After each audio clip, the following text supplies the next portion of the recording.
ಬೇರೆ ಬೇರೆ ರಾಜ್ಯಗಳಲ್ಲಿ ಏನೇನಾಗಿದೆ ಅದು ಇಲ್ಲೂ ಕೂಡ ಆಗುವಂಥ ಸಾಧ್ಯತೆಗಳು ತುಂಬ ಜಾಸ್ತಿ ಇದೆ. ಯಾಕಂದರೆ ಪಶ್ಚಿಮ ಬಂಗಾಳದಲ್ಲಿ ಏನಾಯಿತು ಅನ್ನೋದನ್ನು ನಾವು ನೋಡಿದ್ದೀವಿ. ಧನ್ಕರ್ ಆ ಸಂದರ್ಭದಲ್ಲಿ ರಾಜ್ಯಪಾಲರಿದ್ದರು. ಅವರು ಮೊದಲನೇ ಪೇಜು ಕೊನೆಯ ಪೇಜ್ ಮಾತ್ರ ಓದಿದ್ರು. ಸರ್ಕಾರ ಬರೆದು ಕೊಟ್ಟಿದ್ದೆಲ್ಲವನ್ನೂ ಕೂಡ ಓದಿರಲಿಲ್ಲ. ಕೇರಳದಲ್ಲಿ ಏನೇನಾಗಿದೆ ಅಂತ ನೋಡ್ತಾ ಇದ್ದೀವಿ. ಇನ್ನು ಪಕ್ಕದ ತಮಿಳುನಾಡಿನಲ್ಲಿ ಗವರ್ನರ್ ರವಿಯವರು ನೀವು ಬರೆದುಕೊಟ್ಟಿದ್ದನ್ನು ಓದಲಿಕ್ಕೆ ಸಾಧ್ಯ ಇಲ್ಲ ಅಂತ ಮುಲಾಜಿಲ್ದನೇ ಹೇಳಿದರು. ಅದನ್ನು ಧಿಕ್ಕರಿಸಿದರು.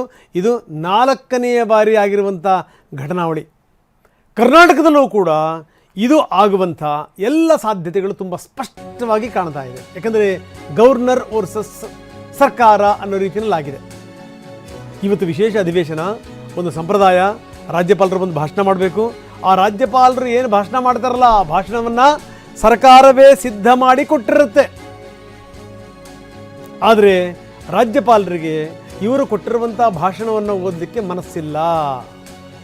ಹಾಗಾಗಿ ಅವರು ಬರ್ತಾರೋ ಬರಲ್ವೋ ಅದೇ ಒಂದು ದೊಡ್ಡ ಪ್ರಶ್ನೆ.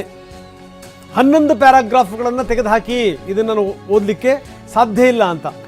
ಅದರಲ್ಲೂ ನರೇಗಾ ವಿಚಾರಕ್ಕೆ ಸಂಬಂಧಪಟ್ಟಂಗೆ, ಜಿ ವಿಚಾರಕ್ಕೆ ಸಂಬಂಧಪಟ್ಟಂಗೆ ನಾನು ಅದನ್ನು ಓದಲಿಕ್ಕೆ ಸಾಧ್ಯ ಇಲ್ಲ. ರಾಜ್ಯಪಾಲರು ತುಂಬ ಸ್ಪಷ್ಟವಾಗಿ ಹೇಳಿದ್ದಾರೆ, ಇದನ್ನು ಬದಲಾಯಿಸಿ ಹಾಗಾದ್ರೆ ಓದ್ತೀನಿ ಅಂತ. ಎಚ್ ಕೆ ಪಾಟೀಲರು ಹೇಳ್ತಾರೆ, ಇಲ್ಲ ಕೆಲವೊಂದು ಶಬ್ದಗಳನ್ನು ಬೇಕಿದ್ರೆ ತೆಗಿತೀವಿ, ಆದರೆ ಅದನ್ನು ಬದಲಾಯಿಸೋಕ್ಕಾಗಲ್ಲ, ಓದಬೇಕು ನೀವು ಅನ್ನುವಂಥ ಮಾತು. ರಾಜ್ಯಪಾಲರು ಇದಕ್ಕೆ ಸುತಾರಾಮ್ ಸಿದ್ಧರಿಲ್ಲ. ಇವತ್ತಿನಿಂದ 31ನೇ ತಾರೀಕು ತನಕ ಅಧಿವೇಶನ ಶುರುವಾಗದೆ ರಾಜ್ಯಪಾಲರ ಭಾಷಣದಿಂದ.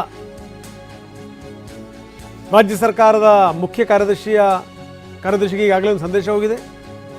ಕೇಂದ್ರಕ್ಕೆ ಮುಜುಗರ ಆಗಬಾರದು, ಮುಜುಗರ ಆಗುವಂಥ ಅಂಶಗಳಿತ್ತು ಅಂದರೆ ಅದನ್ನು ತೆಗೆದುಹಾಕಿ. ಅದು ಜಿ ವಿಚಾರ ಸಂಬಂಧಪಟ್ಟಂಗೆ, ನರೇಗಾ ವಿಚಾರಕ್ಕೆ ಸಂಬಂಧಪಟ್ಟಂಗೆ. ನಾನು ಕೇಂದ್ರ ಸರ್ಕಾರಕ್ಕೆ ಮುಜುಗರ ಆಗುವಂಥದ್ದನ್ನು ನಾನು ಓದಲಿಕ್ಕೆ ಸಾಧ್ಯ ಇಲ್ಲ. ಇದು ಗೆಹ್ಲೋಟ್ ಅವರ ಮಾತು. ನೀವು ಆ ಪಾಯಿಂಟ್ಗಳನ್ನು ತೆಗೆದುಹಾಕಿದರೆ ಮಾತ್ರ ನಾನು ನಿಮ್ಮ ಭಾಷಣವನ್ನು ಓದಲಿಕ್ಕೆ ಸಾಧ್ಯ. ಹಿಂದೂ ಕೂಡ ಈ ಓದಿಸೋದನ್ನು ಓದಿಸ್ಬಿಡೋದು, ಆಮೇಲೆ ಏನು ಅಂದರೆ ಚರ್ಚೆಗಳಾಗೋದು, ಇವರ ಹೆಸರನ್ನು ತಗೊಂಡೇ ಚರ್ಚೆ ಆಗೋದು, ನಿಮ್ಮ ರಾಜ್ಯಪಾಲರೇ ಭಾಷಣದಲ್ಲಿ ಓದಿದ್ದಾರೆ ಅನ್ನುವಂಥ ಮಾತನ್ನು ಹೇಳೋದು. ಆ ಸಂದರ್ಭದಲ್ಲಿ ನಿಮ್ಮ ರಾಜ್ಯಪಾಲರು ನಮ್ಮ ರಾಜ್ಯಪಾಲರು ಅಂತ ಬೇರೆ ಶುರು ಆಗಿಬಿಡುತ್ತೆ. ಹೀಗಾಗೇನು ಅಂದರೆ ನಾನು ಕೇಂದ್ರಕ್ಕೆ ಮುಜುಗರ ಆಗುವಂಥ ಸಂಗತಿಗಳನ್ನು ಓದಲಿಕ್ಕೆ ಸಾಧ್ಯ ಇಲ್ಲ. ವಿಶೇಷ ಅಧಿವೇಶನದಲ್ಲಿ ನೀವು ಕೊಟ್ಟಿರುವಂಥ ಭಾಷಣವನ್ನು ಓದಬೇಕು ಅಂತಂದರೆ ನಾನು ಖಂಡಿತವಾಗಲೂ ಓದ್ತೀನಿ. But conditions apply. ಕೆಲವೊಂದು ಪಾಯಿಂಟ್ಗಳನ್ನು ನೀವು ತೆಗೆದುಹಾಕಲೇಬೇಕು. 11 ಪ್ಯಾರಾಗ್ರಾಫ್ಗಳನ್ನು ನೀವು ತೆಗೆದುಹಾಕಲೇಬೇಕು. ಹಾಗಾದರೆ ಮಾತ್ರ ನಾನು ಓದಲಿಕ್ಕೆ ಸಾಧ್ಯ. ಇಲ್ಲ ಅಂದರೆ ಓದಕ್ಕೆ ಆಗಲ್ಲ. ಬರೋಲ್ಲ ಅಂತ ಹೇಳ್ತಿಲ್ಲ ಅವರು. ಟೈಮ್ ಲೈನ್ ತೋರಿಸ್ತಾ ಇದ್ದೀವಿ. ನಿನ್ನೆ ಸಂಜೆ 5 ಗಂಟೆಗೆ ಭಾಷಣದ ವಿಚಾರಕ್ಕೆ ಸಂಬಂಧಪಟ್ಟಂಗೆ ತಕರಾರು. 5:45ಕ್ಕೆ ಮಂತ್ರಿಗಳ ನಿಯೋಗ ಭೇಟಿ ಮಾಡಿತು ಗವರ್ನರ್ ಅವ್ರನ್ನ. ಆವಾಗ 11 ಪ್ಯಾರಾಗ್ರಾಫ್ಗಳನ್ನು ತೆಗೀರಿ ಅಂತ ಗವರ್ನರ್ ಹೇಳಿದರು. ಅದಾದಮೇಲೆ CM ಚರ್ಚೆ ಮಾಡಿದರು ಮಂತ್ರಿಗಳ ಜೊತೆಗೆ. 8:45ಕ್ಕೆ ಮತ್ತೊಂದು ಸರಿ ಮೀಟಿಂಗ್ ಆಯಿತು. ರಾತ್ರಿ 9 ಗಂಟೆಗೆ ಇಲ್ಲ, ಯಾವುದೇ ರೀತಿಯ ಬದಲಾವಣೆ ಮಾಡಲ್ಲ ಅಂತ ಪೊನ್ನಣ್ಣ ಘೋಷಣೆ ಮಾಡಿದರು. 10 ಗಂಟೆ ಸರ್ಕಾರ ಮತ್ತೊಂದು ಸರಿ ಸ್ಪಷ್ಟನೆ ಕೊಡ್ತು. ಇದು ಟೈಮ್ ಲೈನ್. ಇದು ಏನೇನಾಯಿತು ಅನ್ನೋದ್ರ ವಿವರಗಳನ್ನು ನಾವು ನಿಮಗೆ ತೋರಿಸ್ತಾ ಇದ್ದೀವಿ. ನಿನ್ನೆ ಸಂಜೆ 5 ಗಂಟೆಯಿಂದ ಶುರುವಾಯಿತು. ಭಾಷಣ ಓದಲ್ಲ ಅಂದರು ಗವರ್ನರ್. 5:45ಕ್ಕೆ ಮಂತ್ರಿಗಳ ಹಿಂಡು ದಂಡು ಹೋಗಿ ಭೇಟಿ ಮಾಡ್ತು, ಮನವರಿಕೆ ಮಾಡಿಕೊಡ್ತು. 6:15 ಸುಮಾರಿಗೆ 11 ಪ್ಯಾರಾ ತೆಗಿರಿ, ಆದರೆ ಯೋಚನೆ ಮಾಡ್ತೀನಿ ಅಂದರು ಗವರ್ನರ್.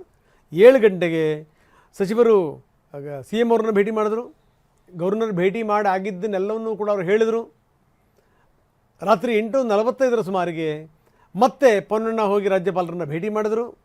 9 ಗಂಟೆಗೆ ಯಾವುದೇ ಕಾರಣಕ್ಕೂ ಈ ಭಾಷಣದಲ್ಲಿ ಬದಲಾವಣೆ ಮಾಡೋಕ್ಕಾಗಲ್ಲ ಅನ್ನುವಂಥ ಮಾತನ್ನು ಪೊನ್ನಣ್ಣ ಹೇಳಿದರು. 10 ಗಂಟೆಗೆ ಕಾನೂನು ಹೋರಾಟಕ್ಕೆ ನಾವು ಸಿದ್ಧತೆ ಮಾಡ್ಕೊತೀವಿ ಅನ್ನುವಂಥ ಸಂದೇಶ ಸರ್ಕಾರದಿಂದ ಹೊರಗಡೆ ಬಂತು.